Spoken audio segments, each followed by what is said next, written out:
Remember those goals you set months ago? More focus for what matters, more time with friends and family, more growth for your organization? You knew you needed to hire some help, but you didn't have time for a lengthy hiring process, and you still don't? That's why Belay has helped thousands of leaders just like you find the right executive assistant for your specific needs. Because when your time is valuable, you can't afford the wrong hire.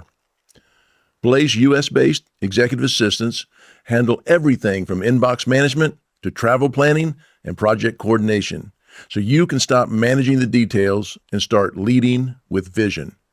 So if you're ready for the next step to the path to great leadership, download Belay's free leadership toolkit. Inside, you'll find ways to become a stronger leader and get more out of your work. Just text the words exec to 55123 for your free copy of today. That's EXEC to 55123 to get back to conquering those goals with Belay.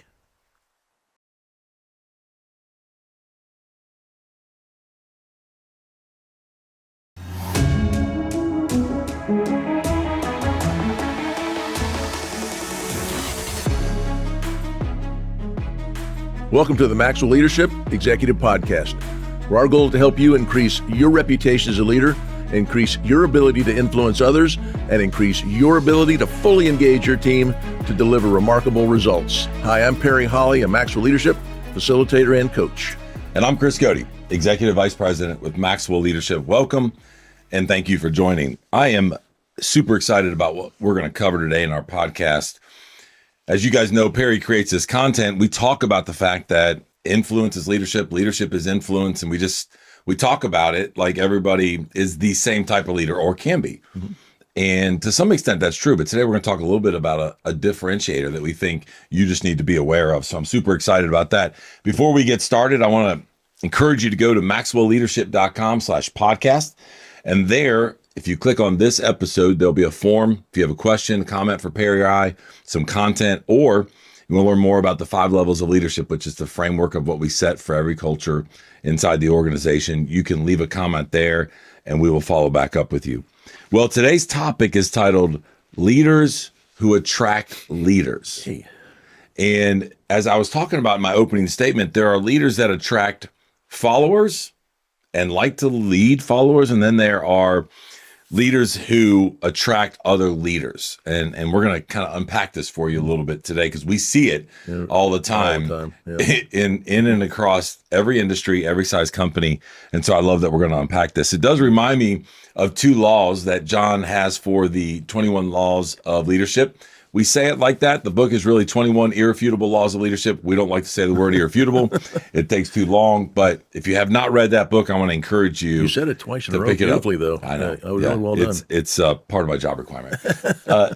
This is a book that is, it withstands all time. My kids are both beginning to get into the business world just recently. And I put a little note in there and I sent them both a copy. And you're looking at me and you said, how long have you worked for John? Have they not read the book already? No, they have not. They have not read that book already, but it's a powerful book. So the 2 laws that I want to bring to your attention that are in that book, the first one is the law of respect, where people naturally follow better leaders than themselves. They have that respect. The other one is the law of magnetism. And this is where it's who you are is who you attract. And we talk to leaders about this all the time because they want to improve their team. They want talent to come in and they go, hey, I want that type of person. And then we say, well, are you that type of leader? Like, what is that level?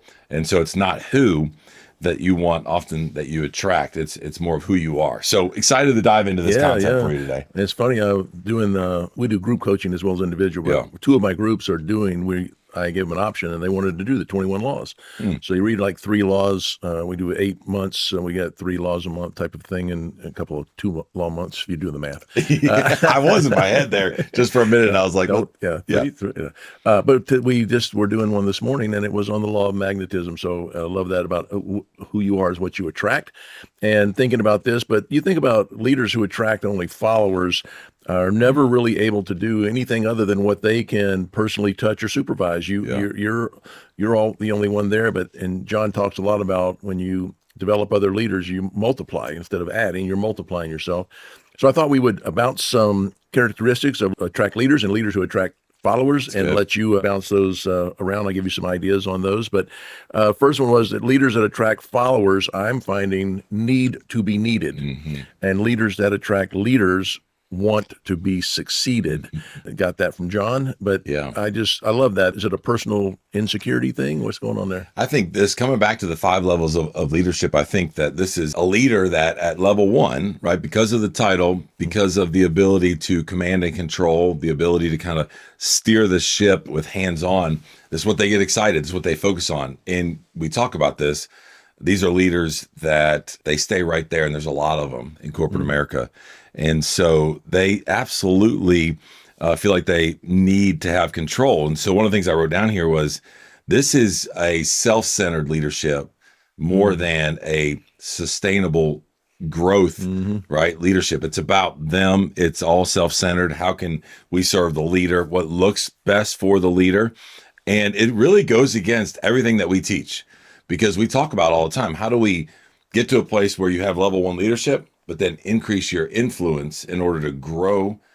That takes a lot of connecting, a lot of empowering, a lot of developing, of which that does not happen in those that really just want to attract leaders and individuals that will just follow because they need to be needed. Well, we often ask leaders, I do, when I'm in workshops, are you the kind of leader that wants to see things work without you? Or do you need to see things work because of you? And leaders that want to see things work without them are they're empowering, they're growing the people, they're growing other leaders. And if you have to see it work because of you, you're probably keeping people at arm's length and not allowing them in. So you need to be important. You need to be needed. And that's a dangerous thing. Another one was leaders who attract followers want recognition, and leaders who attract leaders want to reproduce themselves. So it goes from having the spotlight on you to making more of you. Reproducing. This is again, we're going to talk about the 5 levels throughout this, because this is really what we build all of our content off of. But those that are needed, they train followers to be better followers, right? Like they train them to a skill set. It's okay, hey, that is your job. Let me tell you how to do your job better, right? Like they train and pour into people, and they say, no, I add value, I develop, but we're going to talk about that a little bit later on. But where they train them to be better followers, the ones on the other side of it, where they want to develop people to lead, and they're going to be able to help coach those individuals through challenges and empower them and look at their role a little bit differently, and not be needed as much, like not have as much control. And so there's a distinct difference between the two of them. Yeah, it's a personal level, personal insecurity of that. Can I let things go because I am really helping the business? I'm helping the customer by multiplying instead of just adding more of me to everything. I'm multiplying me to be in more places. Leaders who attract followers focus on other people's weaknesses, and leaders that attract leaders focus on other people's strengths. Does that resonate with you? Do you think about that one? Yes. This is, for me, I wrote down, this is really about motivation and inspiration, kind of the approach, that even the belief. Do they really even believe in the people? Like, what's their belief in the people to be able to get away from, the leader that just wants to have followers? And you and I both worked for leaders, and many of you listening or watching have, where you go, they didn't believe in me, or at least my perception was they didn't believe in me.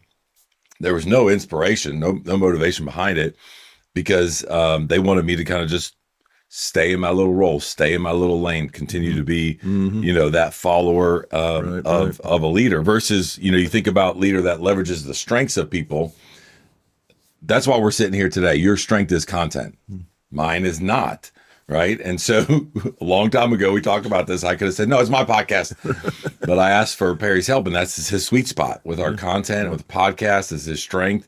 And so it's like, hey, how do we get to a place to where we multiply what individuals are bringing to the team so that the whole team raises, versus, just having these followers and kind of staying in their weakness and not preying on their weakness. But I would say maybe sometimes I've seen leaders where they get excitement out of making sure they're watching other people's weaknesses and picking those apart versus saying, man, Perry, you do this really well. Like, I want you to take this and run with it for the team.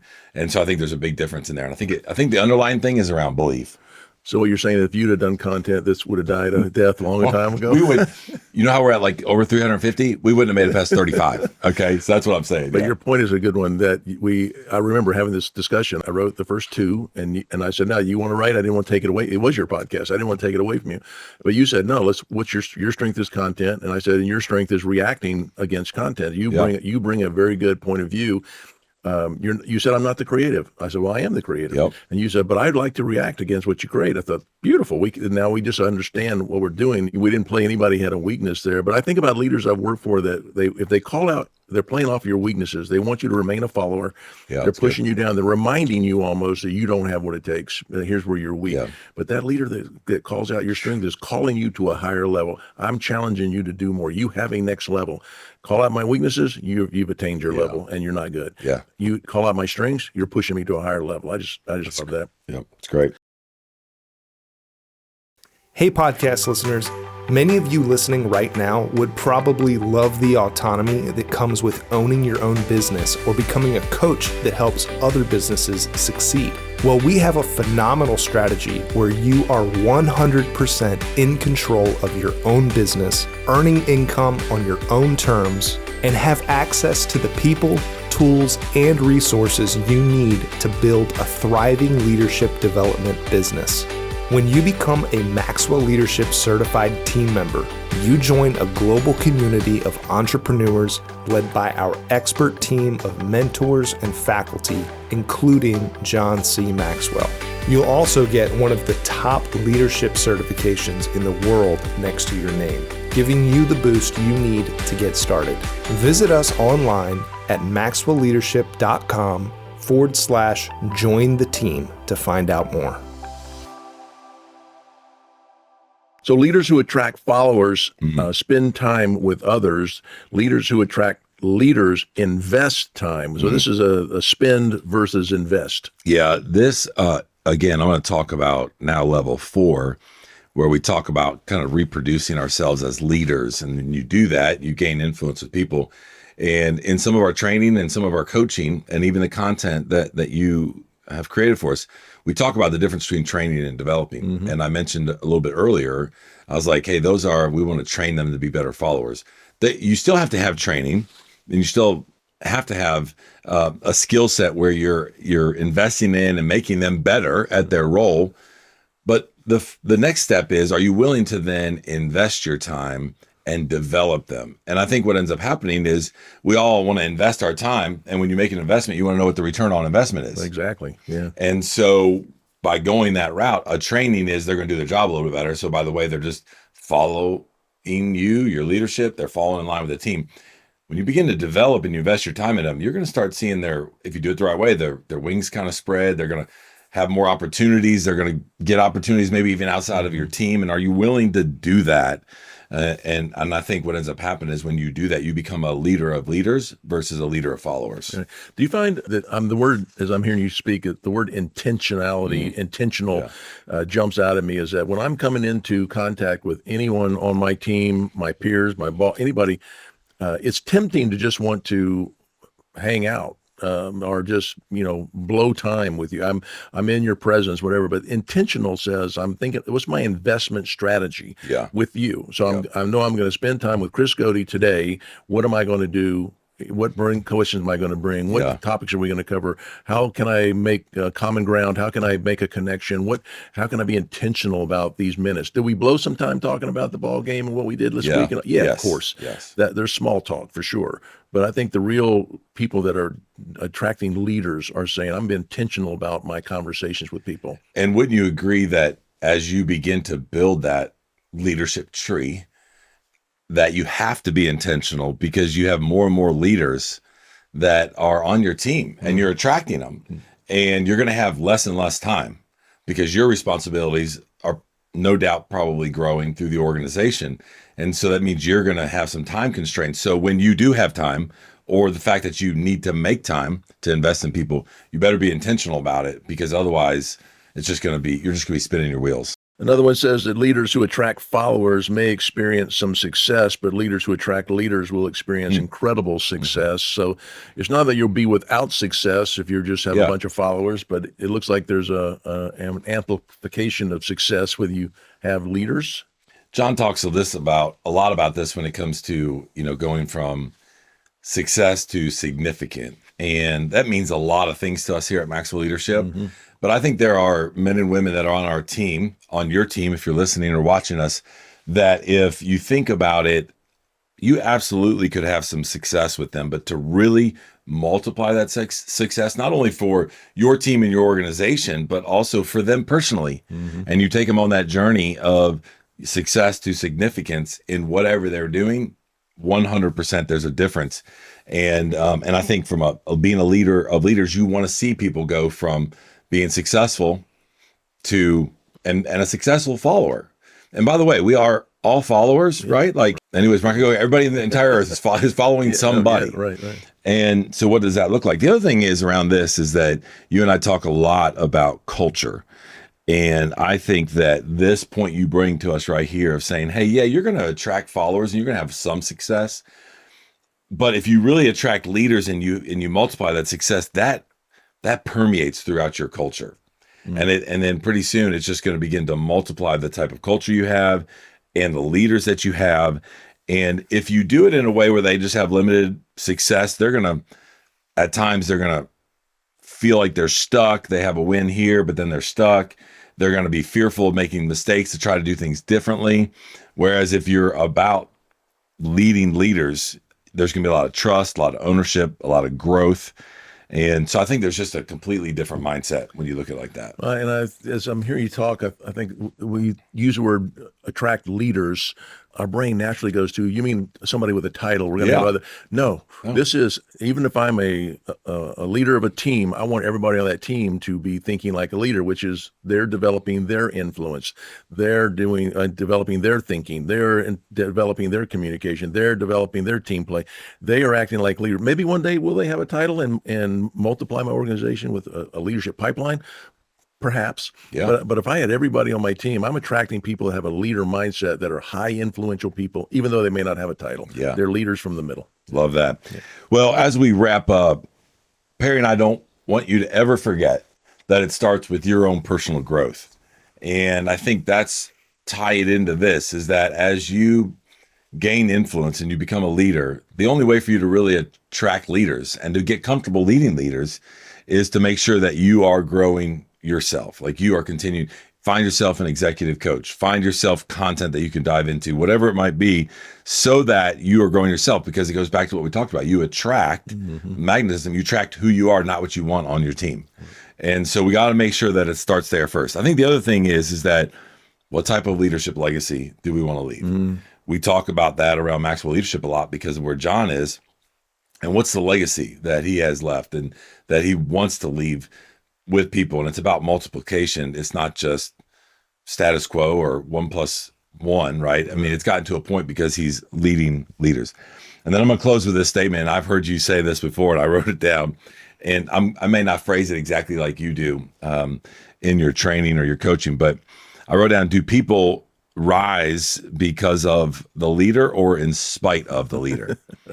And there are sometimes I know that people inside teams are rising, but it's in spite of the fact that their leader is keeping them in a box, trying to be a follower. And there's a little bit of competitiveness that comes out, versus do you really sit back and look at it and you go, man, are my people rising because of my leadership? And if you want to internalize this, I would encourage you to even sit back and say, what's my leadership tree look like? And it doesn't have to be direct reports. It's like, it's influence with people community, family, church, volunteer groups, past organizations. What are those men and women doing right now? And I think that'll give you a really good glimpse on what you may need to change. Terrific. Great insights. Thank you. And as a reminder, if you would like the learner guide for this episode, if you'd like to learn more about our offerings, or if you'd like to leave us a question or a comment, you may do all of that at maxwellleadership.com/podcast. We love hearing from you. We're very grateful you spend this time with us. That's all today from the Maxwell Leadership Executive Podcast.